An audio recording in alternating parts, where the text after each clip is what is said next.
everybody. Welcome to today's edition of Sunday Unpacked. I'm Monica Walmsley. I'm here with Pastor James and our special guest, Neil Ferris. Today, how's everybody doing? It's good. I'm good. We have such Yeah, a special guest. Yes, our Special guest. Very guest. special. Yes. I will lean into that. So, Neil, you were our speaker Sunday, and that was pretty fun having you up there. Was it good. fun to be up there? Yes, it was. Yeah, good. I told James afterwards, I get more and more comfortable every time. So it's definitely different speaking on Sunday morning than it is on Sunday night with our kids. So Yeah. I was not as nervous this time. It's probably the least nervous Good. I've been. So That's that cool. gets better each and every time I get up there. So I really enjoyed the sermon Sunday, so I thought it was really good. Not that my opinion counts for much, but I did enjoy it. Enjoyed getting the questions together for you. And you spoke on why we should believe, and because Jesus shows us a better way, a better way to live. Yes. Something you said when you were kind of introducing yourself, said that you didn't get a chance to preach a whole lot when you were a worship pastor, and you said that you were just a worship pastor, and I was like, oh, Neil. Just a worship pastor? You didn't just say that. So you serve as our worship pastor, which probably is one of my favorite things about you. Your singing and the way you lead us. And you serve as our student minister. What is one of your favorite things about being a worship pastor? Oh man, I don't know. This is a newer role for me here at TCC. Probably last fall sometime is when that transition happened. But that was the first area of ministry I felt called to. When I felt called to ministry in high school, it was worship ministry in particular. I felt a really strong pull to that. And I don't know, I think one of the things I love the most is I love the moments in worship where I can step back and I get to hear everybody singing together. I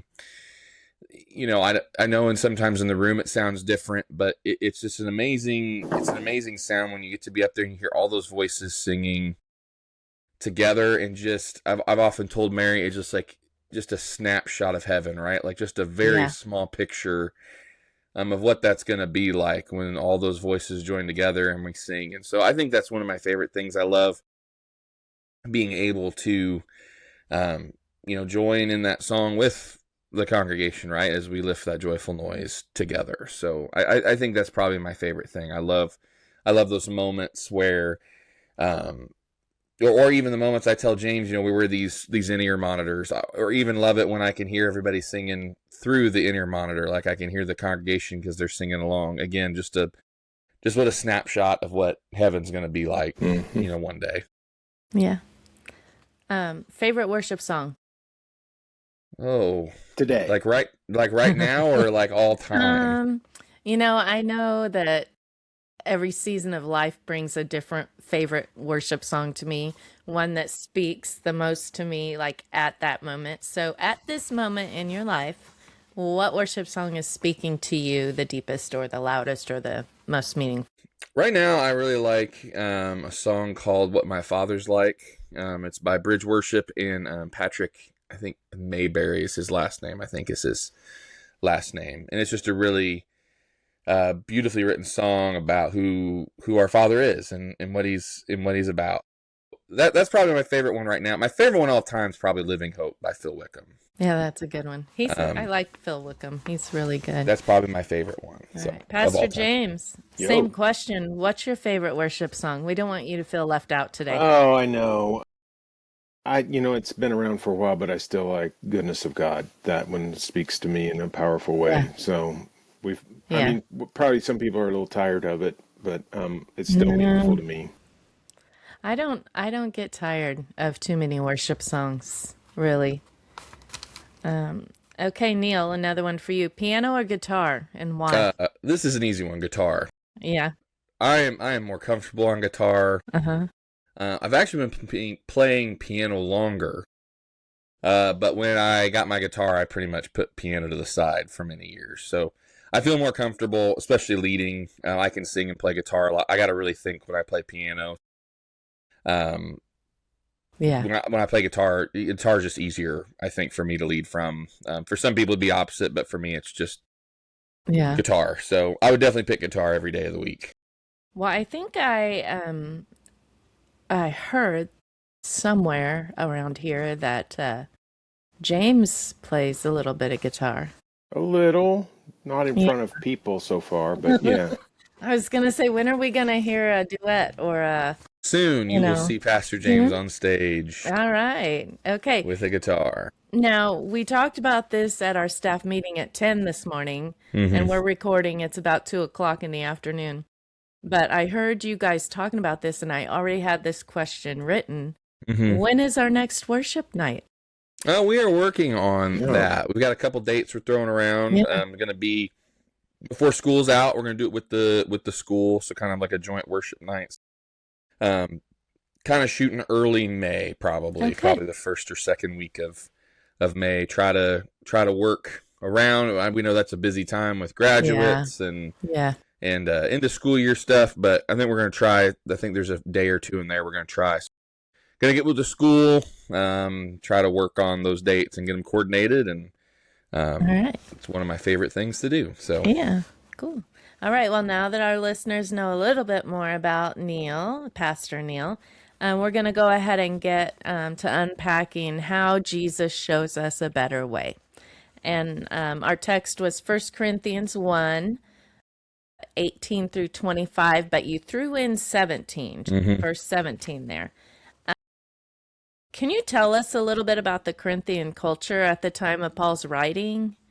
yeah, What was so going on yeah, there? so this is a church Paul founded on his second missionary journey. I looked it up today, getting ready for this podcast. It was like almost 3,000 kilometers away from Jerusalem. Okay, so it's up in Greece, in the uh, once again on the sea, right? Major seaport, major cosmopolitan city, lots of commerce, lots of people coming and going, a bustling place. But the culture there in Corinth would have been very, what's a good way of putting this? Very Gentile like, probably for the day. Idols and lots of Yeah. corruption and immorality. You see those things, and so that's kind of the culture. The would have been it would have been the Greek gods. We read about the Greek gods, Hmm. the Roman gods, Yeah. right? We know there's several other topics that Paul tackles in other letters or later in this letter. Dealing with like meat that has been offered to these idols, and Yeah. just all these things they're living around and kind of dealing with at the time. And again, this is a Gentile church, right? So all these people that are in this church would have left this way of living, right? And so Yeah. something they would have been a part of before they find their way to the church that Paul founds. And Would they have known much about the Jewish traditions and Jewish culture? I'm probably going to defer to Pastor James here. Yeah. I mean, again, with it being a major trade hub, I'm sure they maybe would have known something. I don't know how well versed they would have been in it, unless James has a different answer Well, I than think I would have. when you look I don't know about Corinth in particular, but when you look generally in Gentile culture throughout the Roman Empire, Jews were seen as strange because they followed this monotheistic theistic religion. They had special rules about food. They had Hmm. special dispensation that they didn't have to worship the emperor, which was required by law.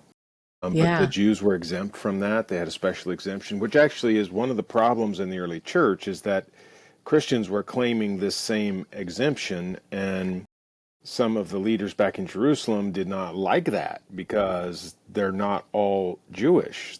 Some of them are Gentile, but they don't want to worship the emperor either because for them he's not a god. So Right. because of these things that sort of set them apart, which is exactly what the law was designed to do, they were sometimes, seen as odd, and because of that, then could be looked down on by the larger culture. So they sort of created their own subculture in some ways, although they would still participate in cult in business and things like that. So definitely a small group within a larger group. Aren't we still called a peculiar people, We are indeed. Christians? Yeah. Yeah. In what ways is the first century Corinthian culture similar to the Western culture of today, like where we live? What's close? Yeah, I don't know. I think we see common themes. The idea of I talked on Sunday that our world worships power, status, wealth. I mean, we really put, in our culture, we put those people on a pedestal, or we hear often people complaining those people get special treatment, right, because of their status, because of their wealth. Back in their culture, they would have put a lot of importance on those things. This idea of power, this idea of wealth, who you were. I mean, we know, the Romans are the superpower of the day, right? They definitely valued power. And then I think there's other things too, and I mentioned this as well. This idea of thinkers, and while those thinkers may have changed, we talk about the philosophers and the scholars and the debaters, right, of their culture. I still think our world is heavily influenced by the thinkers of today, regardless of who those people might be, whether they're scientists or doctors or Yeah. an expert in a field, or or whatever that may be. The titles are different, right? But I think Right. there's a lot of similar concepts there, right, of what we value, and it may not be philosophy anymore. That may not be what we call it, but we've got these thinkers of the day that are trying to tell us what is wise and what isn't wise, and why it's wise, and that's really what we kind of tackled Sunday. Well, sometimes they don't even have to be wise. I mean, how many influencers are not very wise on social media? I mean, no offense to anybody, but no offense to the influencers out there. No offense to the influencers, but some of you need to, I don't know.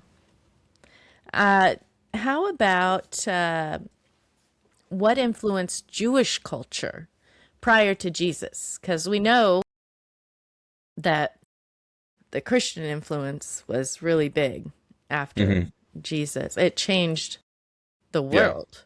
But before that, what was a big influence in the Jewish culture? Well, obviously you would go, and I know you guys have talked about this on here at times in different series, right? But the Torah obviously is something that definitely, influences their everyday life, right? The number one thing. That's the number one thing. Yeah. Yes, the Torah.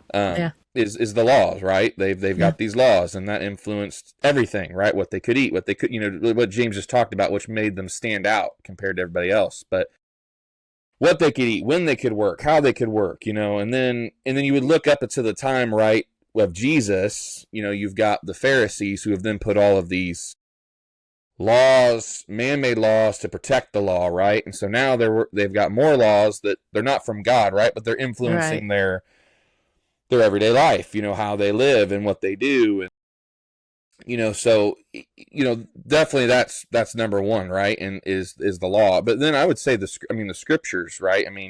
I just got done preaching to our students Sunday night. We're doing a series called The Last Words of Jesus, and we went over when Jesus says, my God, why have you abandoned me? And that really Jesus is quoting the entire Psalm 22. And the reason he chooses that line is the people standing there that have studied the scriptures their entire lives would have known he was quoting this psalm. Their mind would have jumped to the psalm in its entirety. So, you've got the law, and they've got the prophecy, obviously, of the Messiah that's coming, that they've been waiting for. The Jews today are still waiting for, right? Like they're looking for this person that's going to be their savior. So, I think those are the things. In wisdom, right? This idea of divine wisdom, and what that looked like for them, based off of scripture and the law and all those things. So, definitely those things, I think James said it great, just a second ago. Made them stand out, that they were different. They were different. And it was because of this law they followed. Do you have anything to add, James? No, no. I mean, I think Neil's right on. I actually was going to say that I think there's three words, and they're law, law, and law. I mean, that Okay. really is the Yeah. number one influencer on the people. Now, then, as we said, it's how do you interpret that law, and that body of literature grew between Old Testament and New Testament. So, and even beyond that. So, yeah, I think he's hit the nail on the head. Would you say, and this just came to me, so sorry it's not on our list of questions. Would you say that the Pharisees kind of had made a god of the law rather than allowing Yahweh to, or were, I mean, some of them maybe, and then some of them really had a heart for God and wanted to be obedient to the law? I mean, I don't know. What do you think about that I think question? that can happen in almost any religion.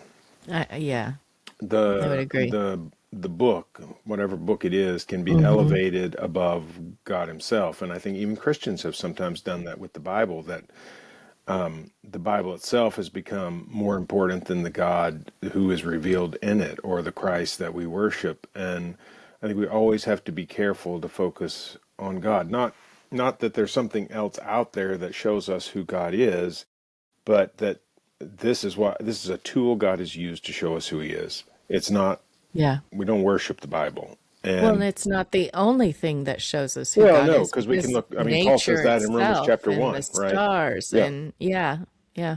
Yeah. So So, um I think we always have to keep that as a sort of a warning. And yeah, I'm sure there were people who did that in the ancient world, and we do it today too.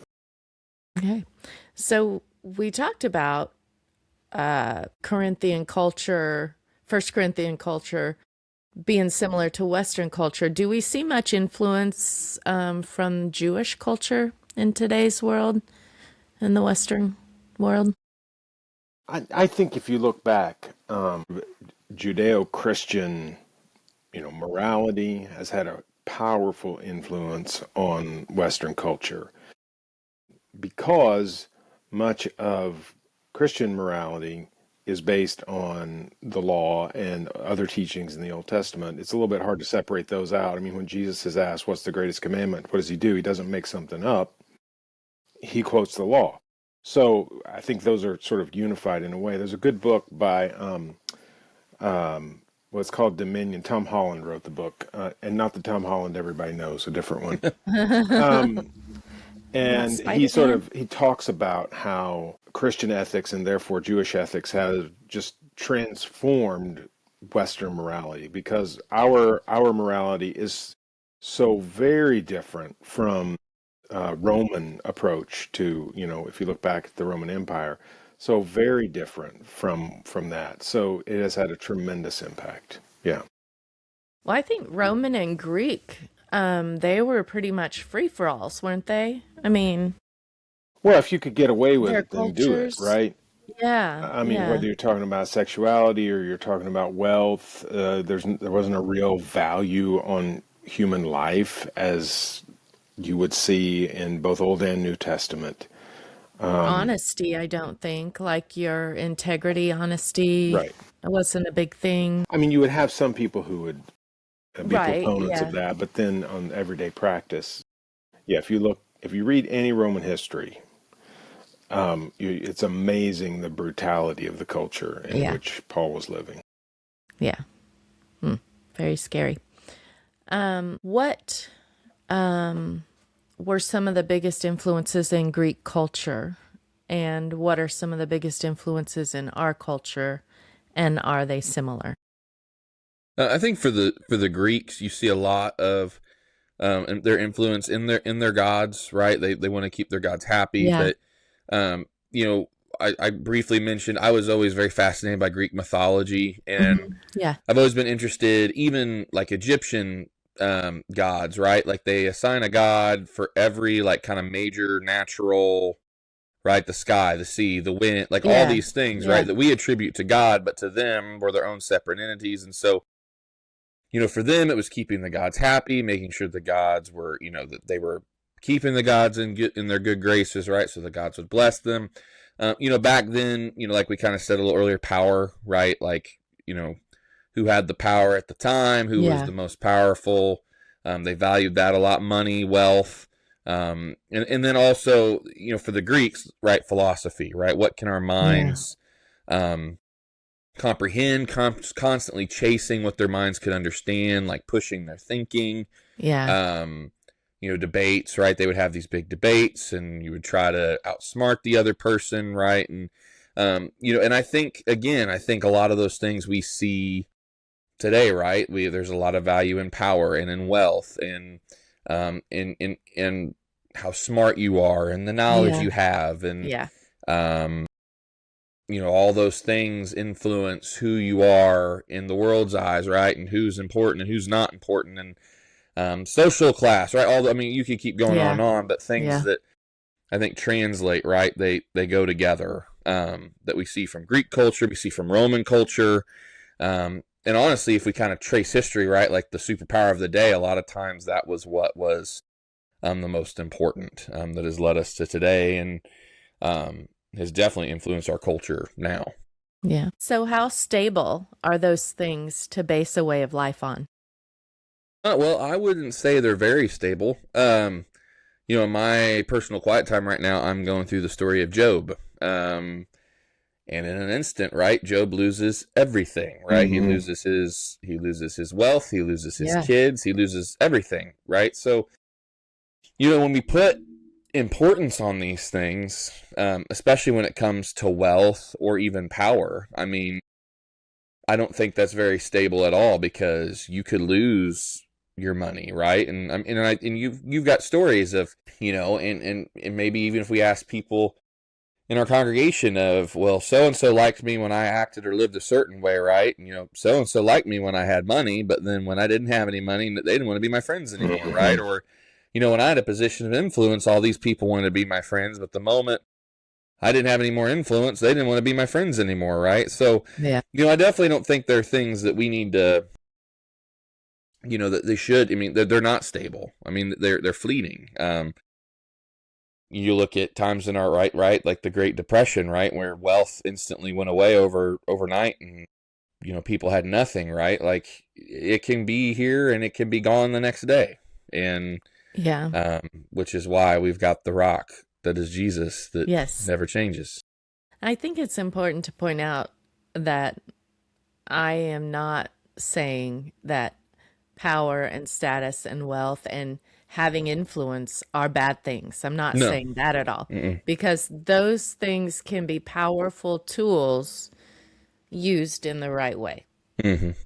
Yeah, it's all about They, what's our goal. What right, Yeah. what do we want to? Is it all about accumulating wealth and power for right. me so I can use it for my own benefit, or is this about influence for the gospel? Giving everything I have, everything I am, all of the things that God has blessed me with, using those to push or to share or to influence others for knowledge of God and relationship with God. So those things can be good. Mm-hmm. They're not all bad, but they're not something to base your way of life on. And that's why we want to know how Jesus shows us a better way. The first scripture I want to look at is your first two verses, 18 and 19 in 1 Corinthians 1. For the message of the cross is foolishness to those who are perishing, but to us who are being saved, it is the power of God. For it is written, I will destroy the wisdom of the wise, and intelligence of the intelligent I will frustrate. Today we view the cross very differently than they did in Jesus' culture. Why are they saying that the cross is foolishness? Or why would some in Jesus' day say the cross was foolishness? Yeah, I think the first thing, and I reminded our students of this Sunday night, is what the cross was, right? Yeah. For the people in Jesus' day, the cross meant death. It meant punishment. It meant, for the people in power, it meant justice, right? We're going to put the people that have broken the law where they belong. But, I brought up for the Jews, this would have been considered shameful. It would have been considered and again, the thought that their Messiah would end up on the cross, right, was impossible in their minds because how shameful it was, because it was often regarded for criminals or for slaves, Mhm. right? It's for the Yeah. lowest of the low. And, and I think that's, we look at the cross and we remember what Jesus did and what Jesus went through, right? But for us, it's also part of the victory story, right? Without the cross, there is Yeah. no empty tomb, which leads Right. to us being with Jesus. But, I think back to that moment when Jesus would have gone to the cross, and for his followers and for the people there, to them it just meant death, that this is the end, and he's gonna die. He's not coming off that cross, right, alive. And so, Yeah. Well, and it instilled fear in many of them. Like Jesus' followers, very few of them followed him to the cross. It was just the women and John, correct? correct. Mm-hmm. So, yeah, it would have been a very fearful time for them. Yeah, and without getting too far off topic, just the gruesomeness of what the Hmm. cross stood for and what Yeah. happened in the process, right? Like, um, even probably for some people then would have been sickening. I mean, to watch Yeah. people go through. I mean, Yeah. it just, everything that surrounds the cross was, I guess a good word would be ugly. Yeah. Yeah. From what it meant for you and your status, but also, Hmm. I brought it to our students. This was not just designed to physically torture people, but it was to mentally just humiliate you Oh, yeah. beyond Yeah. belief. I mean, it was designed to mentally and physically crush you, and so it would have just been ugly, all of it. For Jesus followers, for the religious leaders, everybody, it would have just been ugliness. Yeah. I mean, the fear, I can't imagine the fear. Mm-hmm. I think back to after 9/11, which I know you weren't very old, Neil, but James, do you remember the first time you flew after 9/11? Oh, it was a long time after that, I think. So it wasn't quite as, if you would have flown within the next 6 months or a year, I'm sure it would have been, Yeah. you know, I you would think. it was, yeah, it wasn't, it was like a year later, and I was in an airport, and there were armed, I mean, it was, I don't know if it was National Guard or if it was Army, but there were people there in uniform carrying guns. I had never seen that in the airport Yeah. before. It was just crazy. And I remember the fear that we had after 9/11, just not knowing what was going to happen. And imagine those planes being crosses, and you would know in your culture what was coming when that cross was I mean, just to know that. I'm, I'm glad I didn't live in those days, but I'm I thankful know, that I right? know there's an empty tomb, right? That's my favorite. So, if the cross was so very bad, so very humiliating, why the cross? If Jesus is showing us a better way, why would God allow him to have such a low and degrading death? I mean, I think you go back as we ask the question, why, right? Like, this was the plan from the very beginning. It I was, yeah. mean, from before creation. I mean, Hmm. this Yeah. was the plan. And you think about that. I mean, first of all, it wasn't like this was, I've always told our students, it wasn't like God was caught by surprise by what happened in the garden. It's not like God thought everything was going to be perfect after the Hmm. flood. Like, I mean, this was always the plan. And I've always been drawn as I get older, this idea of Jesus being human, right? Like, and I think it's hard for our minds to wrap around the fact that he was God, but he was also fully human. Hmm. And that idea of like that fear that you just described, Monica, and the physical Hmm. things he endured, it wasn't Yeah. like Jesus was just up there and it's just like, oh, this is just like the outside looks No, this way, yeah. but inside I'm great. Like, I'm going, this is Yeah. perfect, right? No, I mean, he felt every thing they put him through. That he Right. felt the crown of thorns. He felt the nails go through his wrists. He collapsed trying to carry the cross. And so I think what, and I think again, I think it was this idea of that Jesus was there to do something that they didn't understand. And I go back to that a lot as I've gotten older. You know, you read the prophecy of the Old Testament. I mean, it definitely sounds like a conquering king, right? That's going to ride in and he's going to deliver us. But it was this almost a box they had put him in, that it had to only be a physical throne. It had to only be a physical kingdom. And I think, again, you know, why the cross? I think for everybody there, even for his followers, I think it was, what are you doing? Right. I mean, this doesn't make any sense. Like, how are you going to deliver us if you're going to die? And I forget where it is, but I love in the Bible where it says that Jesus gives them understanding, and it's like the disciples, it all of a sudden makes sense in that moment, and they're finally able to piece together all of it. Yeah. This idea that we have thousands of years right after we have the completed New Testament, but this idea that why the cross wasn't even on their radar, because to them it didn't make sense. It was, this is the end. Jesus is dead. He can't be the Messiah. Like, he can't deliver us. And in fact, it was the death, right, that did the saving. That did the, you know, he wasn't just a deliverer. He was the Savior. He was the Messiah. He was the Son of God. And so, you know, I think that's it. And I think it shows, you know, again, just, I think it, you know, this idea of a better way. I mean, I don't know if I would have gone to the cross. You know, I brought that up with our students. You know, it's not like Jesus was a mindless robot. You know, we see Satan try to tempt him. Clearly, Satan thought he could corrupt Jesus. I mean, or at least he tried. You know, I've told our students, what if Jesus would have thought and acted the way we do?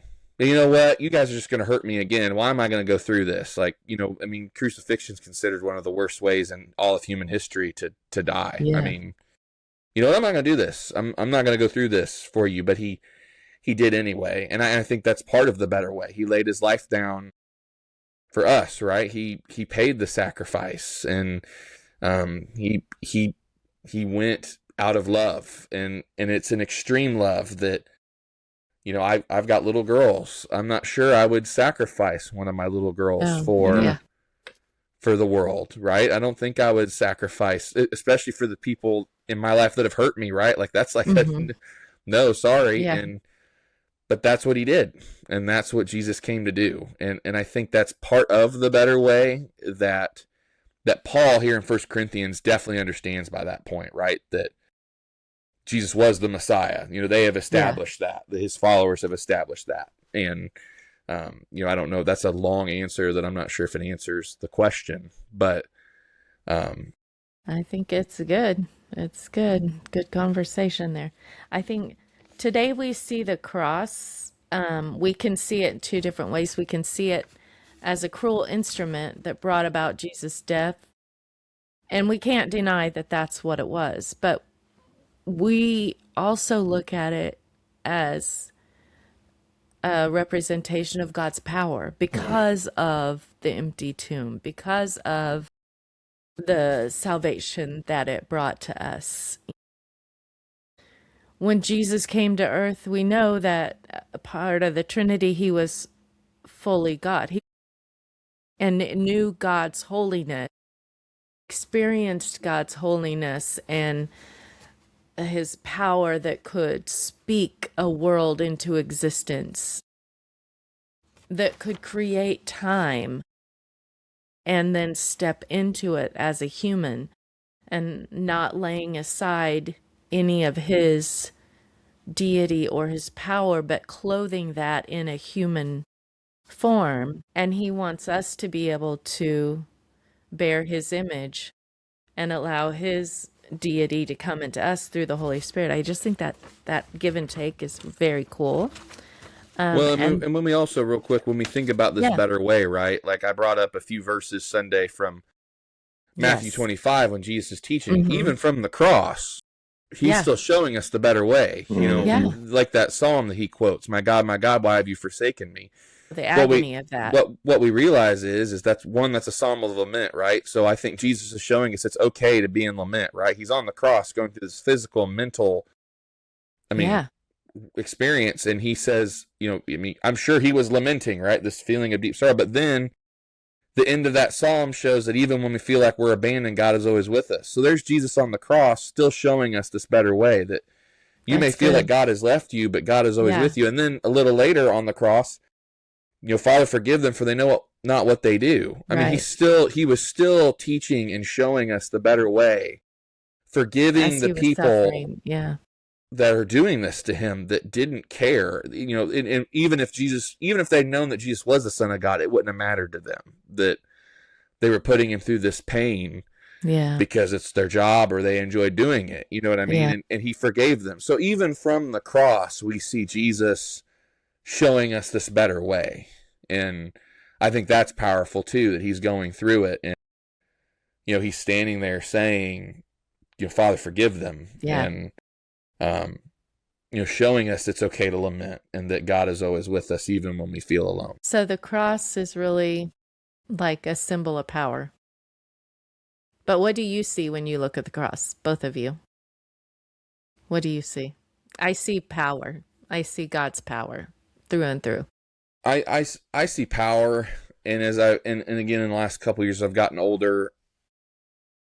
I guess when I see the cross, I guess thankful is the word that comes to mind, because I do feel like sometimes in our culture, and I again talked with our students about this Sunday night, we want to breeze over the cross because I think it makes us uncomfortable, because when we start to really, as you get older and you really learn what Jesus went through, it's not comfortable to read, and you kind of can squirm in your seat a little bit. But it's like this, power in this idea of thankfulness that, he still went through that for us. I mean, James talked earlier about the goodness of God being his favorite song. Because he's been so good to us and he went through that for us because he's so good. And so, those are the words that come to mind for me. James? Well, it's interesting you say power, because, that's really why it was invented. That's what the Romans wanted the cross to represent, was their power over these peoples that they had conquered. So you don't cross us, because if you do, this is what's going to happen. Yeah. And then I think God turns that around and uses it in a very, very different way, in that it demonstrates power is a good word, victory is a good word. Yeah. It looks like defeat, but it's really the beginning of Christ's victory over death, over sin, over the powers of evil at work in the world. So, in a lot of ways, Christianity turns things on its head, and this is just another example of that. Yes. Very true. Verse 18, again, I'm going to just read a quick portion of it. The message of the cross is foolishness for those who are perishing, but to us who are being saved, it is the power of God. What two groups of people are recognized in this verse? So I used the NLT version Sunday when I preached. I've started using that with our students, and it says the message of the cross is foolish to those who are headed for destruction. And so when I hear those words, I think of people that are not, that are off the path, right? Maybe they don't follow Jesus, so they're, they've never had a relationship with Jesus, or I think that's kind of what Paul's saying. Those headed for, but for we who are being saved, notice the very power of God. Would be those of us that, are striving, to be closer to Jesus, have a relationship with him, that have accepted him, right? It's interesting, this idea, and I don't want to jump ahead too much, but this idea of just that simple decision of accepting Jesus instantly changes the view from being super foolish to wise, right? Yeah. Like that one decision to follow Jesus changes the whole perspective. Yeah. So that would kind of answer the next question. How important is perspective when it comes to the cross? Yeah. Huge. And it's huge. I mean, I mean, I brought up comment sections on Facebook, right? I mean, Mm-hmm. you'll see people mocking or, saying things about the cross and, oh, that didn't really happen. And, that's just a fairy, but those are just fairy tales, right? Like all those things people would, Mm-hmm. or that's just a really good story, or how do you know it Yeah. happened? That's impossible, right? All those things. And so, one simple perspective switch changes that from, for a lot of people, it's they can't wrap their minds around the fact that somebody's, came back to life after dying, right? Like, Yeah. but for us, we know it's the power of God that he rose and he reigns and he's going to come back and Right. make everything right, right? And he's going to. Yes. Um, excuse me. So you took us to verse 17. Christ did not send me to baptize, but to preach the gospel, not with wisdom and eloquence, but lest the cross of Christ be emptied of his power. So Greek philosophy, presentation of a topic of debate or interest, it was important. Big words, big confidence, kind of a first century TED talk, hoping for a viral response, kind of like 1,000,000 likes or something. How important was presentation of Jesus and the good news to Paul? What's he talking about here? Is it about presentation? Is it about the message? What's Paul saying?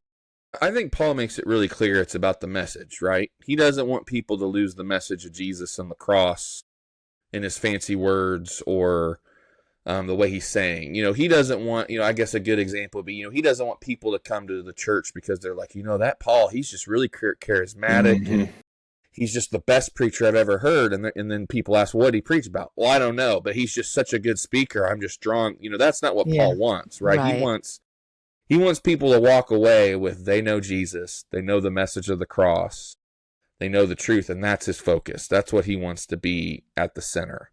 And again, when we think about the culture, right, and these philosophers that were trying to get, like you said, I think like a TED talk, right? They're trying to get all these followers and these likes, and for people to follow their way of thinking, and for them to accept them for the way they think. This would go kind of against it, because I'm sure for those philosophers, part of it was the message, but it was also, let me show how smart I am and how many words I can use, and that's not what Paul wants. Would you agree, James? Yeah, I think that's right.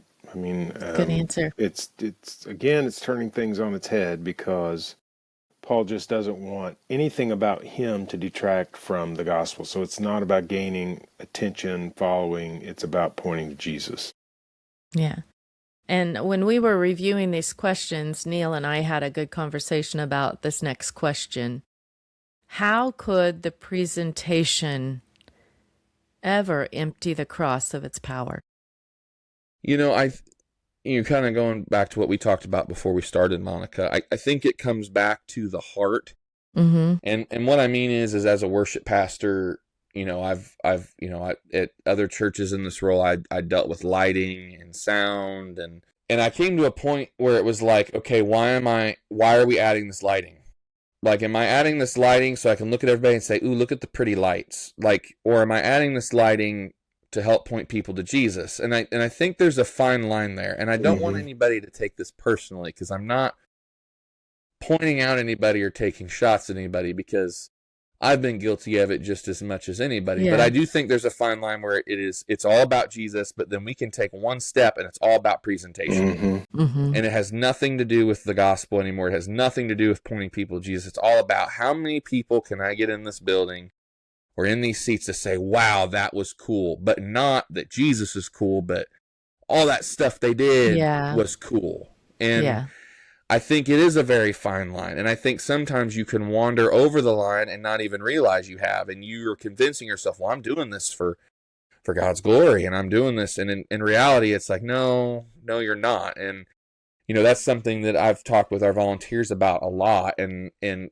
Voles is somebody that, he's a member of our church, and he's on our team, and he has a youth pastor degree. And I really count Dan as a close friend, and he's one I've looked at and I said, Dan, if there's ever a moment where this is no longer about us teaching Jesus to these kids and it's just about me trying to get 40 kids in here to say, look, we have 40 kids in here and look at how many kids come to our youth group. I said, you need to sit me down and you need to stop me and say, we're not doing this for the right reasons anymore. Mm-hmm. Because again, it's a fine line, right? Because I can sit there and say, well, I brought all these kids for Jesus. This is all about Jesus. But if the message and what we're doing isn't about Jesus, then the cross has no meaning, because we're not even pointing them to the cross anymore. It's not about that.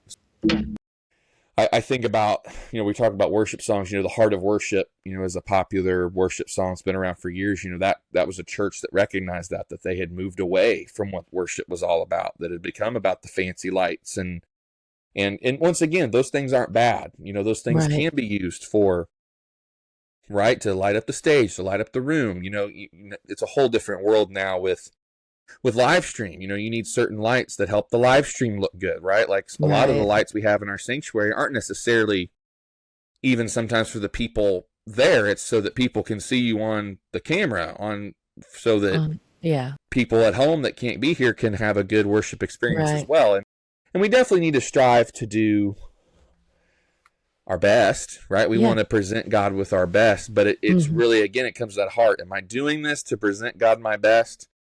Or am I doing this to make me look good, or to point it to me and all the stuff I did? And I think that's where, it's a take. Okay, you take a moment, like, why am I doing this? Am I doing this for God's glory? Am I doing this to point people to Jesus?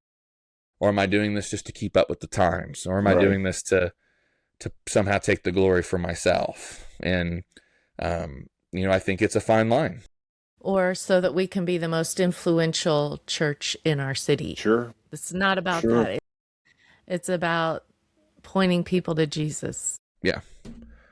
Or That's even what we want to do. Or even like even as a, kind of like Paul, like we just talked about, like as a preacher, building a platform. Am I doing this to point people to Jesus and to save people? Or am I doing this to build my own personal platform so that I can go on a national speaking tour and I can write a book and I can do all these things? And, it once again could be real easy for you to say, well, I'm doing this for God's glory. I'm doing it all for God. And it's like, well, again, not taking shots at anybody, but you might stop and go, well, maybe I wasn't. Maybe this was to build my platform. And, and it can even be that way, even within a church. I mean, even just Sunday morning, I want people to come because they want to hear me preach. And, that's not why I want, why. And James, I know, is the same way. We want people to come to know Jesus.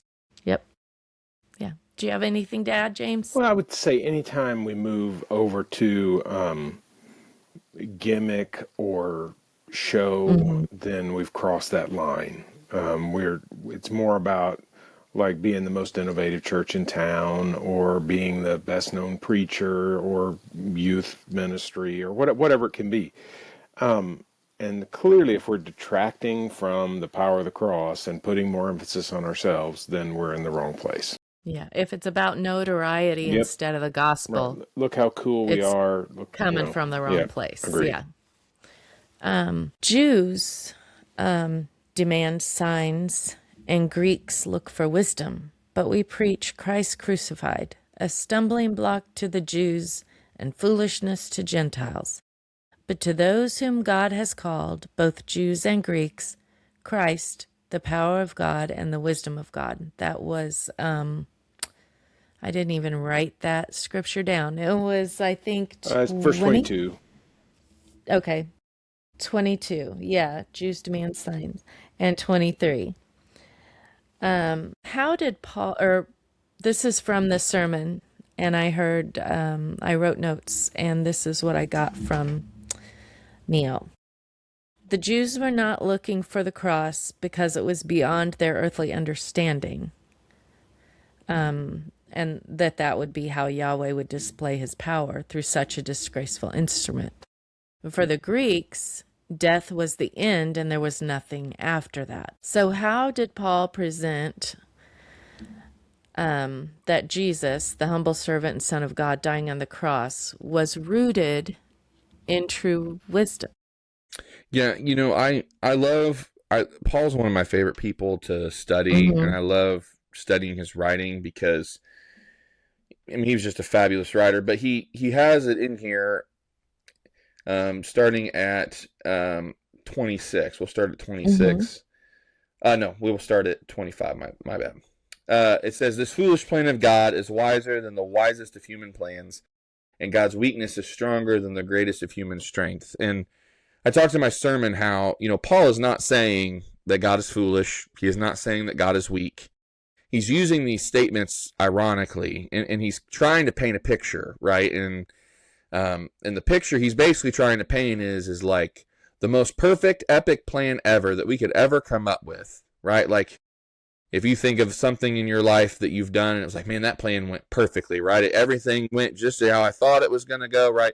That plan is nowhere near even like God's plan ZZZ, right? Like the lowest of his plan. And our greatest strength, whatever that might look like for us, that we think is like just the strongest thing we could ever do, is nowhere near God's weakest point, right? And he's just trying to paint this picture of no matter how wise we think we are, how powerful we think we are, we're never going to be anywhere near God or where God is. And earlier he kind of summarizes Isaiah 29, where he's talking about that God's ways are higher than our ways, that his wisdom is higher than our wisdom, that God despises earthly wisdom, right? That Yeah, and there's a lot of things I think if we were to take examples, right? If we were to ask people to write into the show, right, that there's been times in their life where, hey, God, this doesn't make a whole lot of sense, right? And we're looking at it through earthly eyes and the earthly situation. for sure. And sometimes 10, 15 years later, we can stop and go, oh, Yeah. that makes a lot more sense. And it may not make sense in an earthly sense, but it clicks. I think that's part of us in our humanness, if that's a word. I don't know if that's a word, right? But that's part of us in our humanness. We only see in our human and earthly thinking because that's just what we have. And it's like Right. the idea of eternity, right? And Yeah, our minds explode because there's a beginning and an end to everything that we do. There's a beginning and end of our day, right? So, I think that's a big part of that there is that we sit here and we go, God, that doesn't make any sense. This doesn't seem very wise. And it's right, because it doesn't make sense. And again, going and dying on a cross makes zero earthly sense Right. to anybody. But now that we know the story and we have the teaching, it's the greatest decision ever, Mhm. right? Because it means that we're going to get to live in a place with no more pain, no more tears, no more death, and we get to spend eternity with Jesus. And so while it doesn't make earthly sense, it's the most sensical thing or most logical thing ever. Yeah. Would you have anything to add there, James? Well, I think just this sense that the world did see the cross as foolish, and God turns that in a way that people just were not expecting. I mean, Right. there's no sense that people would have thought, oh no, the cross is a place of honor. The cross is a place of victory. It just can't be seen that way. And so God infuses it with something entirely different from its original meaning of, again, power and oppression and control. And God opens it up into something, beautiful in a way, even though it's so ugly. And so that's Yeah. why we do, when we have crosses on our buildings and wear crosses around our necks, and because God has given new meaning to something that was very ugly. I think that he does that a lot with a Sure. lot of things. Right. Yeah.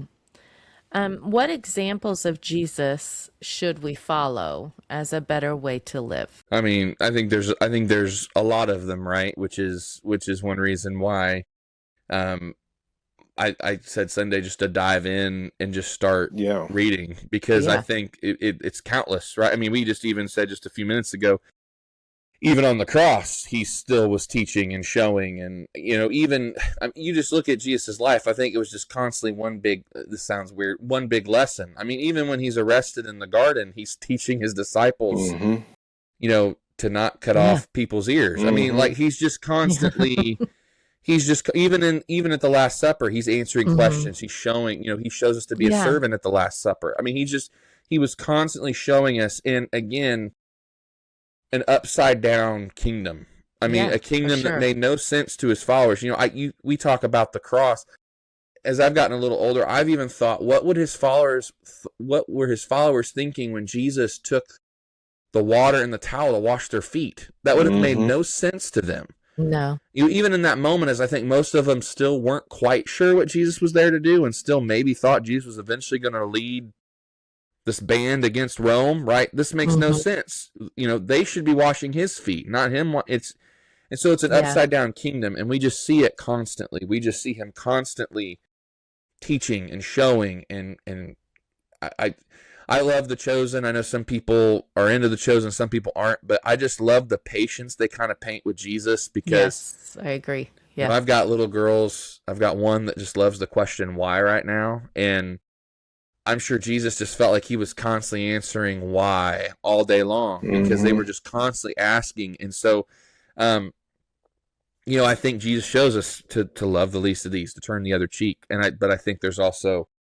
thousands of other things that he shows us that we just have to read through and even read through to catch them all. There's times he's teaching and you don't even realize he's teaching at first until you Yeah. kind of get to the end of the story and the parables that he teaches. And again, an upside down kingdom that to the world today, if you were to even put out, they would say makes no sense and doesn't For sure. compute. Correct. Yeah. All right. So, Neil, what was your favorite part of serving as a speaker on Sunday? I really enjoyed this text. Yeah. Just to kind of dive into it, and I always love kind of researching the history, the things going on in culture around, so getting to kind of study, this is a letter, one of my study sources that started this, was he's writing this letter to a church that's struggling. Well, why is this church struggling? And, because of their culture. Well, what was the culture they lived like? And so I love that. And I just think this message in today's world is still so relevant because, like I said, this idea that the cross is foolish didn't randomly stop with Paul's letter. It's not like after Paul wrote this letter, everybody's just like, oh, nope, the cross must just be the wisest decision ever. I mean, Right. people are still struggling with that today. And so Yeah. I think Yeah. it's such a relevant message, as we're talking about why believing. And again, like that story about Peter Stoner and the mathematical probability of somebody Yes. fulfilling just 48 messianic prophecies. And you read that and then you realize that Jesus fulfilled over 300, That's crazy. and the ones he hasn't fulfilled are the ones Yeah. that he'll fulfill when he returns. And Yeah, it's that's just, awesome. as I've gotten older, I still sit there and I go, how could they not have seen? But again, to their earthly They wisdom, weren't looking for it, you Jesus said. was upside Yeah. down. Yeah. So I had a question about that statistic. Why 48? How did he pick that number? I don't know the reason Did you behind wonder why that too? I wondered why, because I just read this, it was just an article about it. Mm-hmm. And I'm gonna be honest with you. I'm glad he picked the number 48 because it's actually such a fraction of how many there actually are. Yeah, right. It's such a fraction, and the number is so impossible. Even for Yes. just 48 of them, Yes. to think what that number must be for somebody to fulfill 300. Mhm. over Over 300, 300. Yeah. and I can't imagine. And then just even we read things. Like I said, I read the number 10 followed by 157 zeros, and I'm like, okay, that's a lot of zeros, man. I get Yeah. it. But, then to hear the example he gives about the silver dollars just puts it into a whole new Oh, perspective of really? like, Yeah. my goodness, like, we have way easier chance of getting struck by lightning than ever finding that Right. silver Yeah. dollar. And so, I think it's just a beautiful picture. And then to even think about, because one of the articles brought this up, but the other hadn't. And it made me sit at my desk for a second and think about this. But prophecies that were written 400 to 1,000 years before his birth. And yeah, sure, you could say that Jesus read those and just purposely tried to fulfill every one of them. But those writers that wrote them 1,000 years before with no Yeah. idea, and how many of them are impossible for a human man to Yeah, I don't fulfill. think baby Um, Jesus could decide where he was going to be born. Probably yeah, not. He had no probably not. So, power over that one. but I just, Yeah. it's just a beautiful picture, I think, and It's mind-blowing, honestly. yes, that there's one man, and his name was Yeah. Jesus, and he's going to come back and he's going to fulfill the rest one day. Awesome. All right, James. Favorite Yes. part of not serving as speaker Oh, Sunday? it's always good to just listen to someone else speak and be in the present. I mean, I can always watch a sermon or listen online or whatever, but it's different to be in worship and not have big responsibilities and just be able to sit back and worship. It's a good thing for a preacher to do that once in a while. Yeah.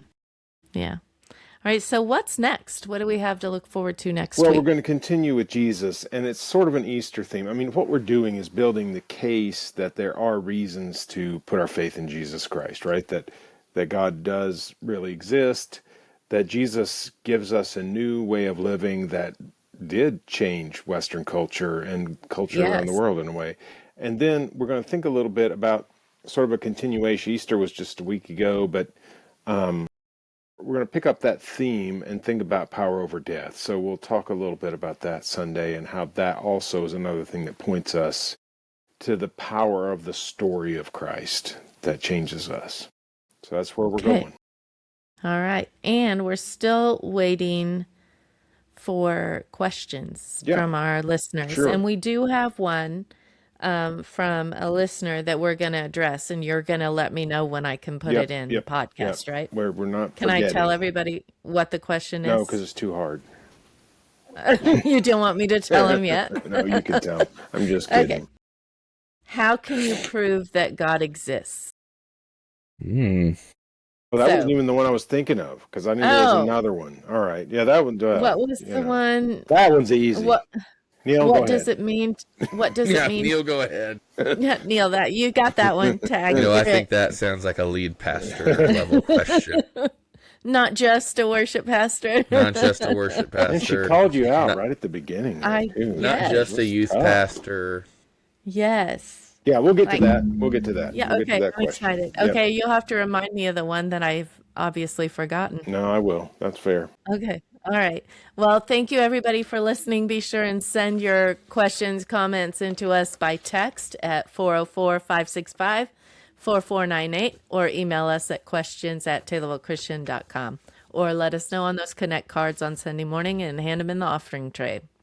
Until next week, thank you so much for joining us. We'll see you next time. Bye.